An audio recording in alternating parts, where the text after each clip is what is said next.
अगर इंसान के मन में सच्ची श्रद्धा न हो या फिर अपने पंडित्व के अभिमान से बेवजह का अहंकार से वो घमंडी बन गया हो या जाप यज्ञ हवन जैसे कर्मकांड के चक्र में फंसकर सच्ची ईश्वर भक्ति से कोसों मैल दूर चला गया हो तो संसार रूपी भव सागर से पार होने के लिए उसे सद्गुरु के शरण में जाना पड़ता है। सारे संतों के चैत्र गाथा में ऐसे व्यक्ति द्वारा संतों को कष्ट तथा तकलीफ उठाने की कथा हमारे पढ़ने और सुनने में आती है। फिर भी वह मूलतः दुष्ट प्रवृत्ति के न होने की वजह से संतों के शरण में आते ही उनकी मनोवृत्ति में परिवर्तन होकर उनके उद्धार की कथा सामने आती है।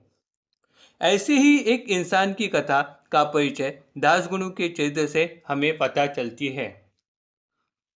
शिरडी नज़दीक कोपरगांव रेलवे स्टेशन पर वरम्बी नाम के स्टेशन मास्टर थे। उनकी बाबा पर बिल्कुल भी श्रद्धा नहीं थी। लोगों ने साई के बारे में फालतू का औडंबर मचा के रखा है ऐसा उनका मानना था। लेकिन साई के भक्त दासगुणों ने बड़े मिन्नत के साथ उन्हें बाबा से मिलने के लिए राजी कर दिया। उन्हें लेके वह बाबा के पास मस्जिद में आ गए। उस समय बाबा बर्तन मांजकर उन्हें पलटी मारकर एक के ऊपर एक रख रहे थे। वरम्बी ने बाबा से पूछा, यह क्या चल रहा है? बाबा ने कहा, यह आने वाले हर एक व्यक्ति का रुख इसी खाली बर्तन की तरह नीचे की तरफ रहता है। उसे ज्ञान और ईश्वरी भक्ति से भरने का काम मुझे करना पड़ता है। संत कबीर कहते हैं, पोती पढ़े पढ़े मुहा पंडित भया न कोई, 2.5 अक्षर प्रेम का पढ़े से पंडित भई। जीवन में ईश्वर के प्रति सच्ची श्रद्धा भक्ति का ना हो तो वह जीवन व्यर्थ ही है। इसी बात की सीख बाबा ने उन्हें दे दी। वह खुद ईश्वर होते हुए भी साई ने सदा ईश्वर की महानता का गुणगान अपने भक्तों से किया। बाबा अक्सर शिरडी में रात को एक दिन मस्जिद में तो एक रात चावड़ी यानी बाहर गांव से आए हुए पीर फकीर तथा साधु संतों के रुकने के लिए बनाए गए निवास स्थान पर जाकर सोते थे।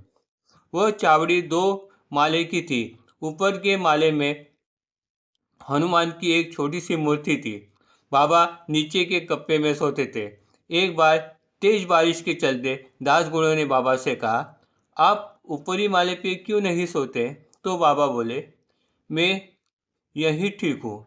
ईश्वर और मेरी बराबरी कैसे हो सकती है? बाबा की यह लीनता देख दासगुणु सदगतित हो उठे। बाबा ने एक बार दासगुणु से कहा, एक गांव में पैसे से लेकर विवाद और झगड़ा चल रहा था। मैंने उनसे वह संपत्ति छीन ली। मैं ही उस संपत्ति का मालिक होते हुए भी यह बेवजह का झगड़ा क्यों? इस समूची सृष्टि का मालिक ईश्वर होते हुए भी आज इंसान लालच और हवस की वजह से युद्ध मारपीट तथा दंगे फसाद में फंसा हुआ है। वह सही नहीं। यही बाबा का दासगुणों से कहना था। इस तरह जीवन की छोटी बड़ी बातों से जीने की सही राह बाबा ने अपने भक्तों को दिखा दी। Om Sai Ram. Please like and subscribe my channel.